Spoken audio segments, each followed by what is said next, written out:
Welcome to the Deep Dive. Today we're going on a journey exploring the lives and teachings of two extraordinary figures, the Bab and Bahá'u'lláh. Yes. You've given us some excerpts from the Ruhi Institute's Book 4, The Twin Manifestations. Okay. And together we're going to try to extract the core events and messages. Yes, and we'll uncover the unique concept of crisis and victory that's woven throughout their story. Think of it as understanding not just what happened, but why it matters in a broader context. So 19th century Persia, right? Yeah. The Bab born in Shiraz in 1819 to a merchant family, and Bahá'u'lláh in Tehran in 1817, the son of a nobleman. That's right. And it's fascinating that neither of them had much formal education. Yeah. It makes you think, doesn't it? Where did this incredible wisdom come from? It really does. It's almost like there was some other source at play. Exactly. This idea of innate knowledge is central to understanding figures like the Bab and Bahá'u'lláh. It's this belief that they weren't just learning things in the traditional sense, but were connected to a source of knowledge that's, well, almost superhuman. Okay, so let's dive deeper into the Bab's life. Even as a child, there were signs that he was special. There's a great anecdote about his teacher being completely blown away by his student's wisdom. The teacher even said something like, "This is beyond me. This isn't human learning." It's like he knew intuitively there was something extraordinary about the Bab, something almost divinely inspired in his wisdom. And despite his noble lineage, the Bab chose a different path. He wasn't interested in wealth or worldly pursuits. His focus was purely on spiritual matters. So the Bab, which means the gate, right? What's the significance of that? It's incredibly important. Think of it this way. He wasn't claiming to be the ultimate destination, but rather a gateway to a new spiritual era. It's connected to the Baha'i belief in progressive revelation, which is the idea that God reveals his will gradually through a series of divine messengers. Each messenger builds upon the teachings of those who came before, preparing humanity for a greater understanding of truth. So the Bab was preparing the way for someone else. Yes, absolutely. Now imagine, it's 1844. The Bab makes this incredibly bold declaration to Mullah Hussein, who becomes his first disciple. This event wasn't just random. It actually fulfilled prophecies within Islam that had been circulating for centuries, especially within the branch that was awaiting the Qayyim, he who arises. So right from the start, there's this sense of destiny and fulfillment of prophecy. Precisely. And then we have the emergence of the Letters of the Living. Okay, hold on. Who are the Letters of the Living? Think of them as the Bab's first and most devoted disciples. There were 18 of them, and each one found their way to him through these incredible, almost destined encounters. It's like they were each guided by an invisible hand to play a role in this unfolding drama. Wow, that's amazing. So each of these Letters of the Living had their own unique path to recognizing the Bab. Yes. Each encounter is fascinating in its own right. Take the story of Quddus, the last of the Letters of the Living, to find the Bab. He had this deep connection to the Bab even before they met, and was willing to endure tremendous suffering for his faith. His story really highlights the profound impact the Bab had on those who recognized him. And that brings us to this concept of crisis and victory, which you mentioned earlier. Can you elaborate on that? Well, think of it as a recurring theme throughout the story of the Bab and Bahá'u'lláh. Opposition and hardship ultimately lead to spiritual victories and the wider spread of their teachings. For example, even in the very early days of the Baha'i Faith, we see Quddus facing persecution in Shiraz simply for sharing the Bab's message. What happened to him? He and two companions were publicly humiliated and punished. Their beards were burnt, their noses were pierced, and they were paraded through the streets, all for teaching about the Bab. That's awful. But I imagine this persecution only strengthened their resolve. It did. It's a testament to their unwavering faith. Despite the hardships, the Bab instructed his followers to spread his teachings far and wide. And then he does something incredibly bold. He undertakes a pilgrimage to Mecca and Medina. He even writes a letter to the Sharif of Mecca himself. Wow, he was really putting himself out there. He wasn't afraid to challenge the status quo. Exactly. And this pattern of facing opposition and emerging stronger continues. The Bab is eventually imprisoned first in Isfahan, then Tabriz, then the remote fortress of Maku, and finally in the fortress of Chirik. So even though he was imprisoned, his influence continued to grow. Yes. In fact, during his imprisonment, he revealed the Bayan. What is the Bayan? The Bayan is a significant religious text, essentially a book of laws and teachings revealed by the Bab. So even in confinement, he was continuing to develop his teachings and guide his followers. That's right. But tragically, in 1850, at the young age of 31, the Bab was martyred in Tabriz. His execution was brutal, a public spectacle meant to crush the Babi movement. That's heartbreaking. Did he know it was coming? He did. But there's this incredible story about a failed attempt to execute him just before. Thousands of people gathered to witness the execution, and the Bab was suspended by ropes in the courtyard of a barracks.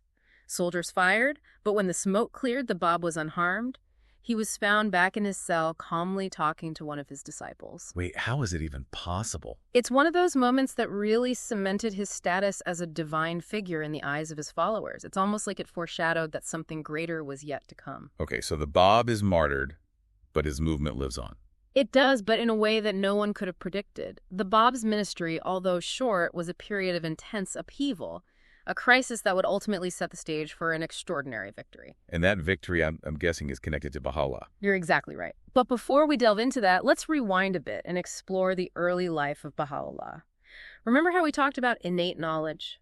Well, Baha'u'llah's childhood is full of stories that hint at his future greatness. For example? Like the one where, as a child, he was play acting with other children and he just naturally took on the role of a king. Interesting. It's almost like he was born for leadership. Were there other signs? There's also this intriguing dream his father Mirza Buzurg had. He saw Baha'u'lláh swimming in a vast ocean radiating light, and countless fish were clinging to his hair without causing him any harm. This dream about the fish is incredibly vivid. What do you think it tells us about the path Baha'u'lláh was destined to take? Well, according to someone known for his insight, the ocean represented the world, and the fish, the tumultuous masses of humanity. It suggested that Baha'u'lláh would rise to a position of immense influence and navigate the chaos of the world unharmed. That's a powerful image. So even from a young age, there were these hints of Baha'u'llah's future role. Yes, absolutely. And just like the Bab Baha'u'lláh wasn't drawn to worldly power, he had every advantage given his noble upbringing, but he wasn't interested in wealth or status. He was known for his wisdom and generosity, but he was indifferent to those things. So what happened when he encountered the Bab's message? He embraced it wholeheartedly. It's like he knew this was the moment he'd been waiting for the fulfillment of those ancient prophecies. He immediately began teaching and spreading the new faith, becoming a prominent figure within the Baha'i community. And that leads us to the Conference of Badasht in 1848, right? Yes, a pivotal moment. It was a gathering of the Bab's followers, and this is where things took a very dramatic turn. I've heard about this. Is this where Ahiri, one of the Bab's most prominent disciples, unveiled herself? You're exactly right. She boldly removed her veil in public, which was a radical act in 19th century Persia. It caused a huge uproar and signaled a complete break from tradition, a symbol of the new spiritual era that was dawning. So what was Baha'u'llah's role in this pivotal moment? He provided a calming presence amidst the crisis. His leadership was essential in navigating the turmoil and keeping the community united in the face of mounting opposition. So despite the challenges, the Baha'i community was becoming stronger. In a way, yes, but the Conference of Badasht also signaled a shift. From that point on, the Baha'i community faced even fiercer opposition. And that brings us to 1852 and the attempted assassination of the Shah of Persia, right? Right. Even though the Babis had nothing to do with it, they were made scapegoats and subjected to brutal persecution. So it's crisis after crisis. Mm-hmm. How did Baha'u'lláh respond to this wave of persecution? With incredible courage. He didn't run or hide. He actually rode towards the center of authority, even though he knew he was being falsely accused. It sounds like he was deliberately putting himself in harm's way to protect his followers. Yes, there is that interpretation. He was eventually arrested and imprisoned in the notorious Siachal dungeon in Tehran. The Siachal, the Black Pit. The name itself sounds horrifying. What were the conditions like there? It was a subterranean dungeon, pitch black, overcrowded, and filled with unimaginable filth. It's hard to fathom the suffering Baha'u'lláh and the other Babis endured there. But even in that darkness, I understand there were moments of hope. Absolutely. There's that powerful story about the Babis chanting throughout the night. Their voices echoed through the prison, reaching even the Shah's palace. It's a testament to their unwavering spirit and their commitment to their faith, even in the face of such horrific conditions. That's an incredibly powerful image. And it's within this dungeon, within the Siachal, that Baha'u'lláh receives his first intimations of his own prophetic mission. Yes. In this darkest hour, he experienced visions, including one of a maiden symbolizing the Holy Spirit who assured him of his future victory. So the crisis of imprisonment becomes a catalyst for his own revelation. It does. This pattern of crisis and victory is truly remarkable. And that pattern continues. After 4 months in the Siachal, Baha'u'lláh is released and exiled to Baghdad in 1853. So he's out of the dungeon, but still facing an uncertain future. What awaits him in Baghdad? Well, more challenges as you might expect. He faces internal conflicts within the Babi community and challenges from Mirza Yahya, the figurehead appointed by the Bab. Unfortunately, Mirza Yahya became consumed by jealousy and ambition, actively working against Baha'u'lláh. It seems like every step forward is met with another obstacle. How did Baha'u'lláh deal with these internal conflicts? He sought solace and guidance. Feeling the weight of these challenges, he retreats to the mountains of Kurdistan for 2 years, living in solitude and communion with God. He basically becomes a hermit, seeking a deeper connection with the divine. Yes, precisely. But even in isolation, his influence couldn't be contained. Word of his wisdom and teachings continued to spread, and eventually his family convinced him to return to Baghdad in 1856. So he returns to Baghdad, and I'm guessing he finds a community in need of his guidance? That's right. He revitalized the Babi community, inspiring them with his teachings and writings. He also enters a period of prolific writing, revealing some of his most important works during this time in Baghdad, including the Book of Certitude and the Hidden Words. So things are looking up for Baha'u'lláh and the Babi community. But I have a feeling another crisis is looming. You would be right. Remember, crisis and victory are always intertwined. As Baha'u'llah's influence grows, so does the opposition from both the Persian and Ottoman authorities. In 1863, he is exiled again, this time to Constantinople. Another exile. It seems like a major setback. But is this where we see another significant victory? You're catching on. During his journey to Constantinople, while staying in a garden just outside of Baghdad, known as the Garden of Ridvan, Baha'u'lláh declares his mission to a select group of followers. This marks the beginning of the Baha'i Faith as a distinct religion. So the Garden of Ridvan becomes a foundational place for the Baha'i Faith. Absolutely. It's a moment of immense joy and celebration, marking the birth of a new religion. And to this day, the 12 days spent in this garden are commemorated annually as the most sacred Baha'i festival, Ridvan. But even with this momentous declaration, the exiles continued, right? Unfortunately, yes. After a few months in Constantinople, Baha'u'lláh and his followers are banished again, first to Adrianople in 1863, and then finally in 1868 to the prison city of Akka. Wow, it seems like every time they face hardship, they emerge even stronger. It's almost like these challenges are fueling the growth of their faith. So what happens in Akka? How do these exiles shape the future of the Baha'i Faith? That's a great question. Akka is where we see the Baha'i Faith truly begin to take root and flourish despite the challenges they faced. But I think that part of the story deserves its own dedicated deep dive. I agree. Stay with us as we continue our exploration of the lives and teachings of the Bab and Baha'u'lláh. All right, so we left off with Baha'u'lláh and his followers arriving in Akka, this prison city on the edge of the Ottoman Empire. You mentioned it wasn't exactly a warm welcome. Far from it. Their initial experience was incredibly difficult. The conditions were harsh, with limited food, inadequate shelter, and they were under constant surveillance. So another layer of crisis added to an already challenging journey. How did they cope? It was a profound test of their faith and resilience. Several of Baha'u'llah's companions even passed away shortly after arriving due to the terrible conditions. You could really sense the weight of that suffering the sacrifices made for their beliefs? Absolutely. Yet even in this environment of suffering, Baha'u'lláh continued to teach, to write, to inspire.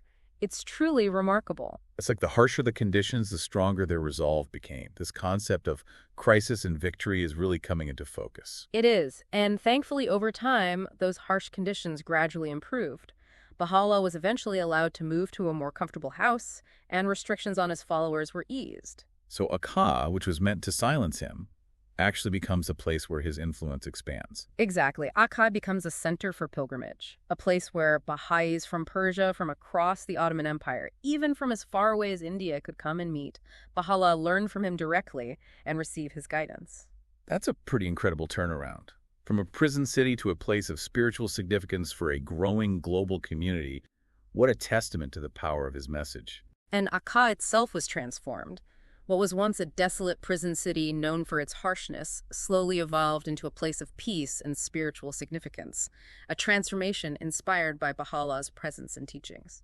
Now, it's during this time in Akka that Baha'u'lláh reveals his most important work, the Kitabi Aqdas. Yes, the Kitabi Aqdas, or the Most Holy Book, is the central text of the Baha'i Faith. It lays out the fundamental laws and principles, the blueprint for building a new world order.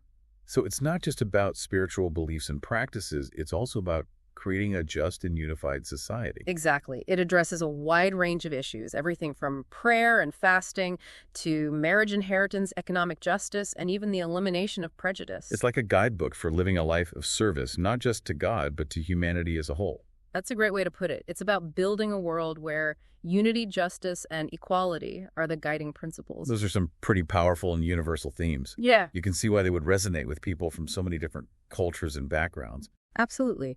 And you see these themes reflected in Baha'u'llah's other writings as well. For instance, take The Hidden Words, a collection of short poetic statements revealed in Baghdad. They're like spiritual gems offering guidance on living a moral and ethical life. So these writings weren't just for Baha'is, they were for everyone. Exactly. Baha'u'lláh addressed humanity as a whole, emphasizing the oneness of humankind and the unity of all religions.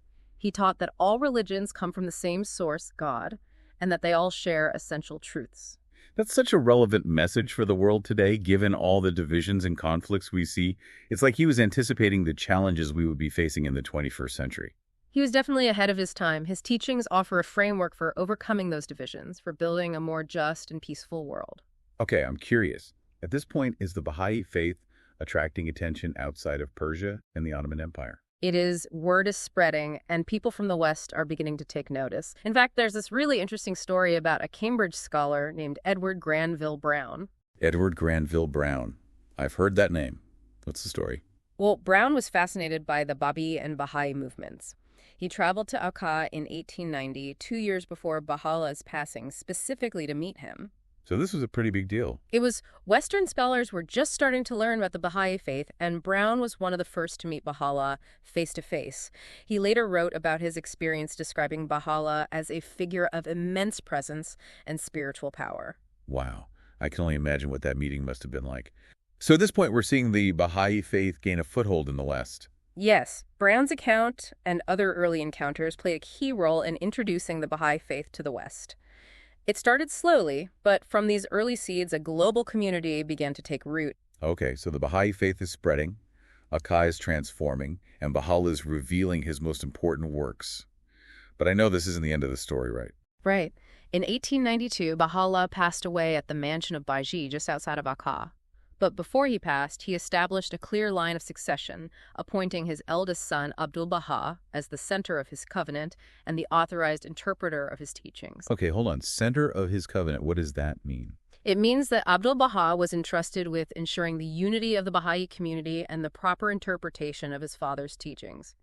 It was a crucial step in safeguarding the future of the Baha'i faith. You could even say it was another example of crisis and victory, ensuring continuity and guidance after Baha'u'llah's passing. So Abdu'l-Bahá played a pivotal role in shaping the Baha'i faith. He did.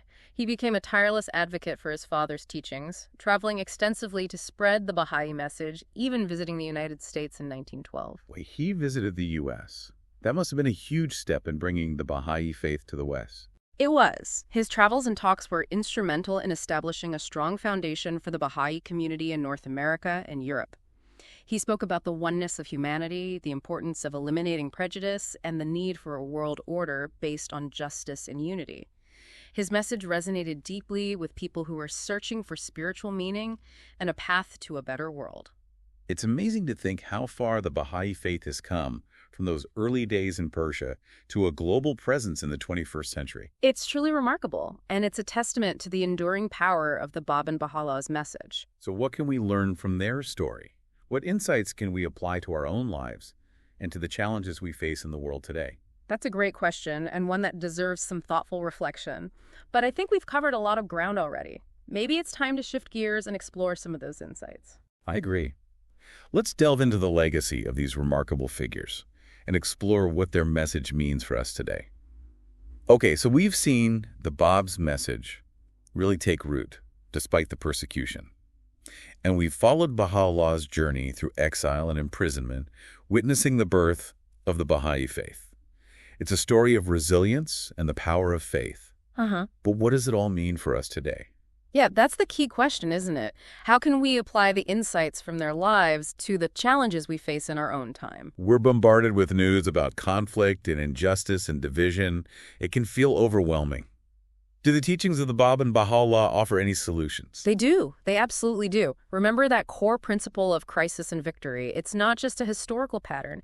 It's a framework for understanding how challenges can lead to growth and progress, both individually and collectively. Okay, so how does that apply to what we're seeing in the world today? Like, give me an example. We'll take the current state of the world. It's Yeah. easy to feel despair, right? Climate change, political polarization, economic inequality, these are huge issues. But the Baha'i teachings encourage us to see these crises as opportunities for transformation. Okay, I'm intrigued.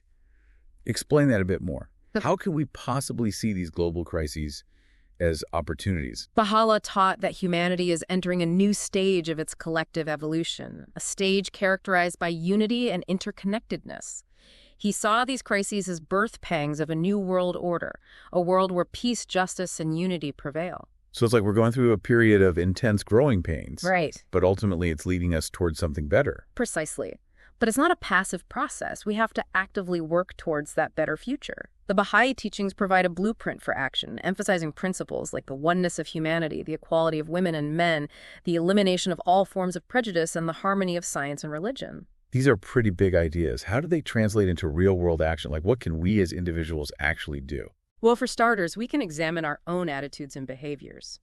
Do we treat everyone with respect regardless of their background or beliefs? Do we actively challenge prejudice and discrimination when we see it?